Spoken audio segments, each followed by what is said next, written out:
요단 동쪽 땅 분배에 이어 이제 요단 서쪽 땅 분배에 관한 기록이 이어집니다. 땅 분배에 관한 중요한 기준은 14장 서두에서 두 번이나 반복되는데요. 그것은 하나님께서 모세에게 명령하신 대로입니다. 하나님께서 모세에게 명령하신 대로 요단 동쪽 땅이 분배되었듯이 요단 서쪽 땅도 역시 하나님께서 모세에게 명령하신 대로 분배해야 합니다. 이런 강조는 나라를 잃고 포로 생활을 하고 있는 이스라엘에게는 뼈아픈 질책이었을 겁니다. 땅은 왕을 위해 왕의 명령으로 분배되는 것이 아니라 오직 백성을 위해 하나님께서 명령하신 대로 분배했어야 했던 거죠. 레위지파에게는 유산, 즉 땅이 분배되지 않았다는 말은 13장에 이어 세 번째 반복되고 있습니다. 특별히 14장에서는 레위지파가 땅을 분배받지 않음으로 인한 공백을 요셉의 두 아들인 므낫세와 에브라임 두 지파가 채웠다고 기록하죠. 그래서 레위지파를 제외하고도 12지파에게 땅이 분배되었음을 알 수 있습니다. 요단 서쪽 땅은 제비를 뽑아 나누게 되었는데요. 유일하게 모세와의 약속에 따라 먼저 유산을 받게 된 사람이 등장합니다. 오래전 가데스바네아에서 여호수아와 함께 가나안을 정탐했던 갈렙이 그 주인공이죠. 40세였던 갈렙은 어느새 85세가 되었습니다. 그래도 갈렙은 역시 갈렙이죠. 오늘은 요단 서쪽 땅 분배의 시작과 갈렙의 유산에 관한 여호수아 14장 1절부터 15절을 읽어드리겠습니다.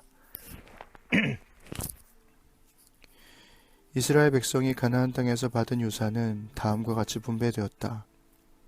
제사장 엘르아살과 눈의 아들 여호수아와 가문의 우두머리들이 분배하는 일을 맡았는데 하나님께서 모세에게 명령하신 대로 제비를 뽑아 9지파와 반쪽 지파에게 각각의 유산을 나누어 주었다. 모세가 이미 요단강 동쪽에서 두 지파와 반쪽 지파에게 유산을 나누어 주었지만 레위 지파에게는 다른 지파들에게 한 것처럼 유산을 나누어 주지 않았다. 요셉 자손이 므낫세와 에브라임 두 지파가 되었기 때문이다. 그러나 그들에게도 거주할 성읍들과 양과 소를 먹일 목초지는 주었다. 이스라엘 백성은 하나님께서 모세에게 명령하신 그대로 그 땅을 나누었다. 유다 자손이 길갈에 있는 여호수아에게 나아왔다. 그니스 사람 여분네의 아들 갈렙이 말했다. 전에 하나님께서 가데스바네아에서 하나님의 사람 모세에게 그대와 나에 대해서 한 말을 그대도 기억할 것입니다. 하나님의 종 모세가 이 땅을 정탐하라고 가데스바네아에서 나를 보낼 때 내 나이 40이었습니다. 그때 나는 돌아와서 정직하고 정확하게 보고했습니다. 나와 함께 갔던 동료들은 백성을 낙담케 했으나 나는 한 발도 물러서지 않고 하나님, 나의 하나님과 온전히 함께 했습니다. 바로 그날 모세는 엄숙히 약속하며 네가 발로 밟은 땅은 내 유산이 될 것이다. 영원히 너와 네 자손의 유산이 될 것이다. 네가 온전히 하나님을 위해 살았기 때문이다 하고 말했습니다. 이제 보십시오. 하나님께서는 약속하신 대로 오늘까지 나를 살게 하셨습니다. 하나님께서 모세에게 그 말씀을 하신 지 어느새 45해가 지났습니다. 이스라엘이 광야를 방황한 세월입니다. 그리고 지금 나는 85의 나이로 여기 있습니다. 지금도 나는 모세가 정탐 보내던 날과 마찬가지로 힘이 넘치고 전쟁에 들고 나는 기력 또한 여느 때 못지 않습니다. 그러니 하나님께서 내게 약속하신 대로 이 산지를 내게 주십시오. 그대도 직접 보고를 받아서 아는 것처럼 그곳에는 아낙 자손이 있고 요새화된 큰 성읍들이 있습니다. 그러나 하나님께서 나와 함께 하시면 하나님께서 말씀하신 대로 내가 그들을 쫓아내겠습니다. 여호수아가 갈렙을 축복했다. 그는 여분네의 아들 갈렙에게 헤브론을 유산으로 주었다. 헤브론은 오늘까지 그니스 사람 여분네의 아들 갈렙의 소유로 되어 있다. 그가 하나님 이스라엘의 하나님께 온전히 자신을 드렸기 때문이다. 헤브론의 옛 이름은 기럇 아르바였는데 아낙 사람 가운데서 가장 위대한 인물인 아르바의 이름을 딴 것이다. 그 땅이 전쟁에서 벗어나 쉼을 얻었다.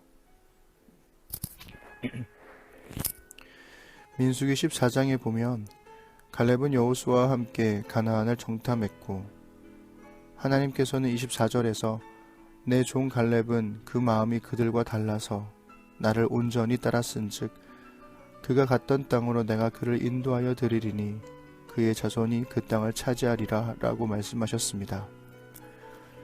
그리고 45년이 지나 갈렙은 모세가 그에게 약속했던 네가 발로 밟은 땅은 네 유산이 될 것이다. 영원히 너와 네 자손의 유산이 될 것이다. 네가 온전히 하나님을 위해 살았기 때문이다 라고 기억하죠. 여기서 중요한 것은 갈렙이 이미 정복된 땅을 달라고 한 것이 아니라 아직 정복되지 않은 땅, 심지어 강력한 아낙 자손과 요새 같은 큰 성읍이 있는 헤브론을 달라고 하는 것입니다. 갈렙은 내가 과거에 이렇게 헌신했으니 이제 복을 달라고 요구하지 않았습니다. 그는 여전히 힘이 넘치고 기력도 여전하죠. 하나님께서 함께 하시면 우리가 능히 들어갈 수 있다고 고백했던 45년 전의 그날처럼 갈렙은 여전히 하나님께서 나와 함께 하시면 하나님께서 말씀하신 대로 내가 그들을 쫓아내겠습니다 라고 고백합니다. 갈렙은 과거에 하나님을 위해 헌신한 것이 아니라 하나님과 함께 걸었고 지금도 여전히 하나님과 함께 걷고 있죠. 하나님과의 동행이 하나님이 그에게 주신 복 그 자체가 아닐까요? 우리가 발로 밟은 땅이 우리의 유산이 될 것입니다. 유산을 주시는 분은 하나님이시지만 그 땅을 밟아야 하는 것은 우리가 해야 할 일이죠. 여기서 갈렙이 그니스 사람이라는 점에 주목해야 합니다. 그니스는 에돔의 후손이며 에돔은 포로 생활 중에 이스라엘을 저주했던 사람들입니다. 무엇보다 갈렙은 이스라엘 중에 섞여 사는 이방인 중 한 명이었다는 겁니다. 하나님을 신실하게 따랐던 이방인 갈렙이 하나님께서 약속한 땅을 유산으로 받았다는 기록은 하나님을 거부하고 우상을 따름으로 인해 포로 생활을 하고 있는 이스라엘 사람들에게는 뼈아픈 충고였을 겁니다. 6월부터 격주로 아팠다가 괜찮아졌다를 반복하고 있습니다. 이러다 안 되겠다 싶어 4개월간 쉬었던 스쿼시를 어제부터 다시 시작했습니다. 15점, 10세트를 연달아 했던 저는 3세트를 하고 주저앉아 버릴 정도로 체력이 약해졌습니다. 그런데 다시 또 감기가 찾아와 버렸네요. 잃어버리는 것은 순식간인데 되찾는 것은 정말 어려운 일인 것 같습니다. 다시 건강을 회복하기까지 잘 먹고 잘 자고 열심히 운동하고 열심히 일해야 하는데 그게 말처럼 쉬우면 이렇게 되질 않았겠죠. 85세가 되도록 강건할 뿐 아니라 하나님을 향한 믿음조차 변함없이 없는 갈렙이 사뭇 대단해 보입니다.